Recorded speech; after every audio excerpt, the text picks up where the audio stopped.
Hello students, in the previous lecture हमने agriculture marketing के बारे में पढ़ लिया। Now in this lecture I will be telling you about the various non farm activities and basically हम दो तीन फार्म एक्टिविटीज डिस्कस भी करेंगे। This is a topic which will be helping you to know about what are the various non farm activities और उसके क्या scopes हैं। Before starting the lecture, do subscribe my channel and do particularly press the bell icon so that you can get the further updates of economics, BST and accounts. Recently, जैसे आपको पता है कि मैं अभी economics lectures post कर रहा हूँ. I have posted macro, I have posted microeconomics, I have posted stats on my YouTube channel fully. आपके YouTube channel list बनी हुई है और अभी बेसिकली मैं ID that is Indian economic development, अगर आप क्लास 12th सीबीएसई के स्टूडेंट्स है तो macro and ID is your particular playlist जो आपको देखनी चाहिए and you will be able to learn many things from this particular video lectures. PST and accounts I am working and I will be posting the recorded lectures very soon. So let us start with the today's topic. Now यहाँ पे बेटा first is what are the diversification method agriculture में. देखो बेटा, पहला चीज है कि यहाँ तो आप अपने क्रॉपिंग पैटर्न को चेंज करो. क्या चेंज करो? या आप अपने क्रॉपिंग पैटर्न को अगर चेंज करोगे तो उसके दो फायदे. पहला कि आपका जो एग्रीकल्चर का बिजनेस है वो सीजनल बिजनेस ना रहते हुए that will be a business for overall 12 months. So you have to change the cropping pattern.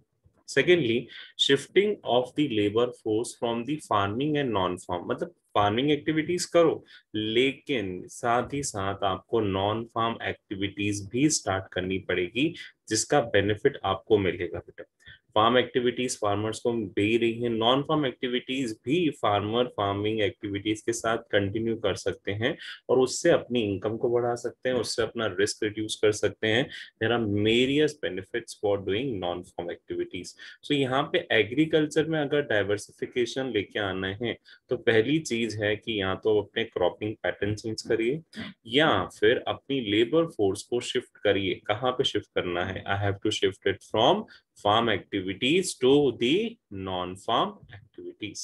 Now let us understand these particular topic in a detailed manner. सबसे पहले क्या बोला? एग्रीकल्चर डाइवर्सिफिकेशन मेथड में change in the cropping pattern.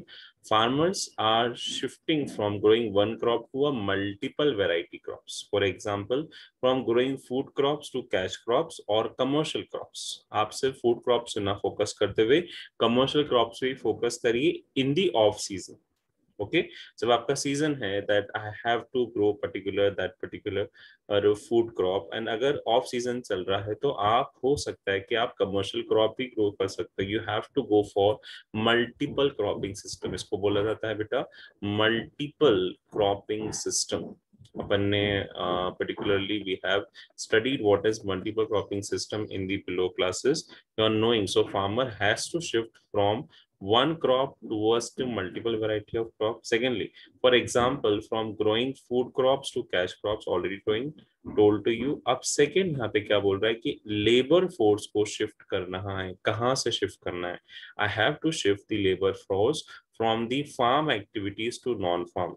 There are non-farm activities कौन कौन सी हैं जो most popular हैं? Animal husbandry. Now we will discuss what is animal husbandry. Dairy products, dairying, fisheries, horticulture, it is related with your fruits and vegetables and flowers, agro processing, food processing industries. There are various particularly non-farm activities जिसके बारे में हम discuss कर रहे हैं. But अभी as per the NCERT there are अभी जो हमने डिस्कस करा है that is from the view point of examination और उसके अलावा बहुत सारी नॉन फार्म एक्टिविटीज होती हैं. अब एग्रीकल्चर को डाइवर्सिफाई करने के क्या फायदे हैं? First is risk reduction. Okay सबसे पहला क्या है कि आपका जो रिस्क है वो रिड्यूस होगा. कैसे रिड्यूस होगा? टेक फॉर द एग्जांपल, अगर हम मल्टीपल क्रॉपिंग पे गए तो आपकी इनकम इंक्रीज हुई, सब चीजें हुई. Second, income increasing that I told you. Okay third is seasonal factor. इस पे आगे अपन डिस्कस कर रहे हैं डिटेल में. सीजनल फैक्टर का जो पर्टिकुलर वो हट ही जाएगा, बिकॉज आप 12 मंथ आप अपनी इनकम कर सकते हो। Next is export booster, you are exporting such a thing, suppose take for the example organic farming. So organic products की डिमांड इंडिया से बाहर ज्यादा है, तो हो सकता है कि अगर आप नॉन फार्म में ऑर्गेनिक फार्मिंग ले लो या फिर और अदर प्रोडक्ट्स ले लो जो फूड प्रोसेसिंग से रिलेटेड है, and the demand of these products are good in the outer world, so वहां पे आपके एक्सपोर्ट्स भी इंक्रीज हो सकते हैं। So this is the benefits of agriculture diversification. First is risk reduction. क्या बोला जाता है? It is helping in overcoming the risk of the agricultural sector. क्या बोल रहा है कि आपकी जो एग्रीकल्चर सेक्टर है उसका रिस्क पूरा रिड्यूस हो जाएगा। कैसे रिड्यूस हो जाएगा? सेस कैसे? Just think out, if there is a crop failure due to drought और फ्लड्स, तो मेरे पास नॉन फार्म एक्टिविटी तो है कंटिन्यू करने के लिए। चलो एक क्रॉप फेल हुआ तो भैया दूसरा क्रॉप तो है, multiple cropping. Take for the example, आपके पास दो लैंड्स थे, अब मैंने आपको बोला मल्टीपल क्रॉपिंग में जाओ, तो भैया एकदम से सीजनल चेंज आ गया तो एक क्रॉप तो वेस्ट हो गया, पर दूसरा क्रॉप तो अवेलेबल है। दूसरे क्रॉप को तो मैं सेल आउट कर सकता हूँ। मेरा 100% रिस्क तो आई कैन नॉट से रिड्यूस हो जाएगा, but I can reduce the risk to a certain extent if I am going for diversification. देखो बेटा, इन्वेस्टमेंट में भी अपन ये देखते हैं, do not keep your all investment in a single basket, या फिर एक सिंगल प्लेस में हम इन्वेस्टमेंट नहीं करते हैं। हम जगह जगह जगह जगह इन्वेस्टमेंट करवा के रखते हैं। क्यों? क्योंकि अगर एक से ड्रॉप हुआ तो दूसरी जगह अपने पास है जहां से हमको बेनिफिट मिल सकता है, जहां से हमारा बेनिफिट आ सकता है। That is a very basic concept in investment also, that we do not keep every particular investment only in one place. हमको ऐसे कहावत होती है, not keep your all eggs at one place or in one basket, क्योंकि अगर वो basket गई तो सारे एग्स भी चले जाएंगे। तो सिमिलरली यहाँ पे आपका जो रिस्क रिडक्शन हो जाएगा। क्यों? क्योंकि मेरी जो इनकम सोर्स है वो एक जगह से नहीं आएगी। अब एग्रीकल्चर डाइवर्सिफाई कर दिया तो अब मेरी जो इनकम सोर्सेस हैं वो दो तीन जगह से आना शुरू हो जाएगी। तो अगर एक इनकम थोड़ी सी कम भी हो गई या थोड़ा सा कम वहां से आना शुरू हुआ because of crop failure, so I have my non-farm activities, I have the other farm non-farm activities, I have the other crop which was grown in multiple cropping system जो हमारी इनकम को सपोर्ट कर सकता है। That is the very basic idea of risk reduction. Next, I is increase in your income। भैया एक business से अच्छे दो बिजनेस, दो बिजनेस से अच्छे तीन। It provides you an additional opportunity for employment as well as for the income generation। आपके लिए बेनिफिट सबसे ज्यादा है, क्योंकि आप यहाँ पे एज अ फार्मर सोचो, भैया मेरे दो बिजनेस चल रहे हैं, एक तो मेरा एग्रीकल्चर चल रहा है, साथ ही साथ मैंने डेयरी भी स्टार्ट कर ली। सो अल्टीमेटली कुछ ना कुछ तो इनकम जनरेशन वहां से भी आएगा, और इसका इम्पैक्ट क्या होगा? It helps increase in the income of rural sector people। Rural people की इनकम और बढ़ जाएंगी, जीडीपी और ग्रो होना जाएगा from the rural area persons. Second is most of the agriculture employment opportunities India are seasonal. तो भैया वो सीजनल फैक्टर जो एस है, सीजनल फैक्टर हट जाएगा। जैसे मैंने बोला कि आप अगर suppose take for the example, आपने राबी और खरीफ क्रॉप सुना होगा, तो राबी का अलग सीजन है, खरीफ क्रॉप का अलग सीजन है। I have the season different different for rabi crops as well as for the kharif crop. तो अब वो सीजन खत्म तो भैया आने वाले सीजन के लिए फिर क्या कर सकता हूँ? I can go for another particular. तो सीजनल फैक्टर ही खत्म कर दिया ना भैया। अगर अपन ने डेयरी प्रोडक्ट्स पे आ गया ना, और dairy is certain thing which has the demand of through out the 12 month, because milk is needed on every daily basis, other milk products are also needed on daily basis। Okay, so in that case जो seasonal factor है वो हट जाएगा अगर आप agriculture diversification में आ जाते हैं। एग्रीकल्चर डाइवर्सिफिकेशन का सबसे बड़ा एडवांटेज यही है कि it is reducing your seasonal factor. आप अपना सीजनल फैक्टर हटा दोगे, आपके पास एडिशनल इनकम आना शुरू हो जाएगी, and this is the most important criteria for the seasonal factor. Let us understand the next, that is e, export booster. Export booster में क्या होगा? It is change in the consumer diet drive for agriculture diversification impact.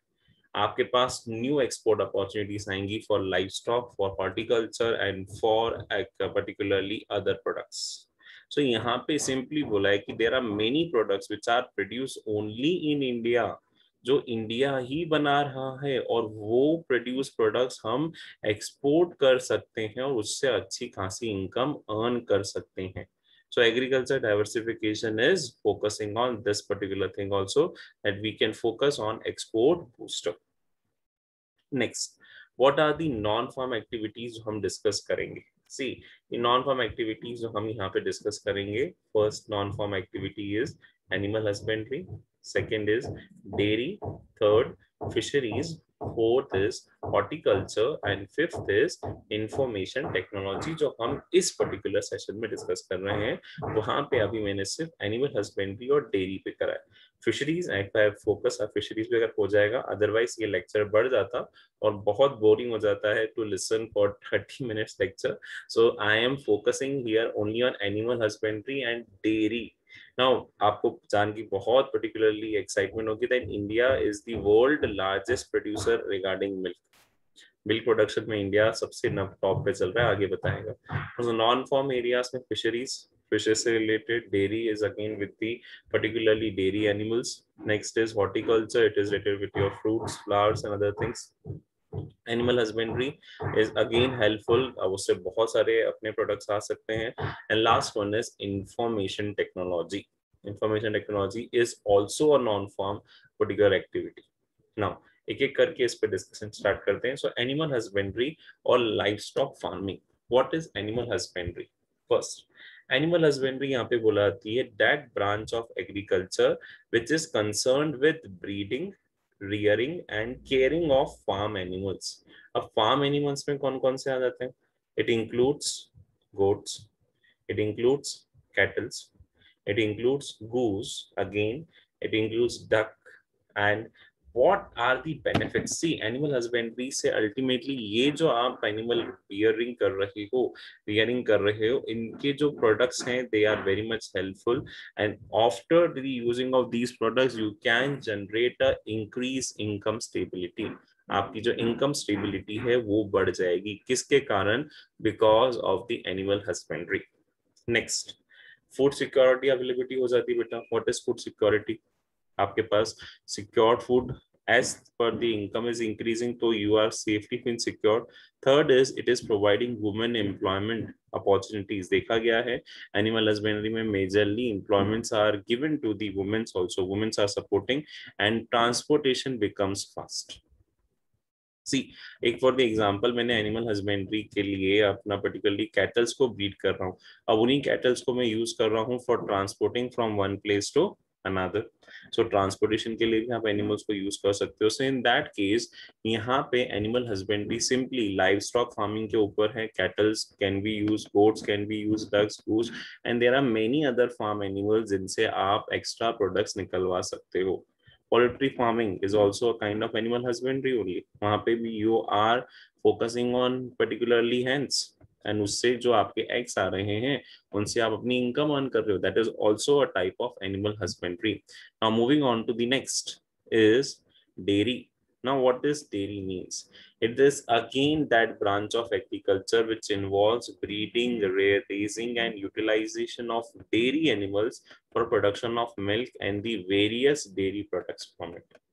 Dairy milk particularly it has been used. So dairy is focusing on dairy animals for the production of milk.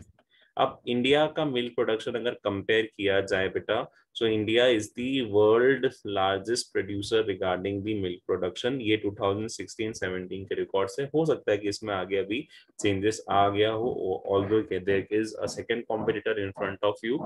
जो top 5 milk producers हैं वो हैं Brazil, Pakistan, China, then USA and then comes in India. Okay, basically हो सकता है कि ये facts और मैंने स्लाइड जब बनाई थी it was long around 1 to 3 years back. So in that case figures में चेंज हो सकता है कि अब यूएसए आ गया हो टॉप 8 पे, बट हाँ इंडिया टॉप 5 में तो आता ही आता है when milk production is to be considered. So see, India's demand for milk is very much and India has been ranked first for the world in that particular milk production. अब ये operation flood क्या था? अगर आपको याद हो बेटा तो व्हाइट रिवॉल्यूशन हमने पढ़ा. White revolution was again resulted into operation flood, चाहे उसे ऑपरेशन फ्लड बोलो या व्हाइट रिवॉल्यूशन बोलो।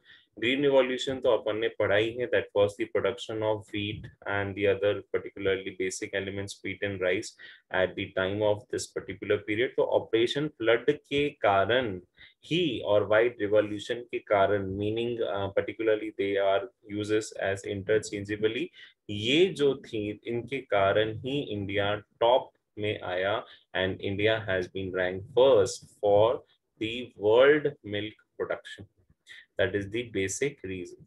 Chali. So thank you students for listening today's lecture of economics related to this particular topic.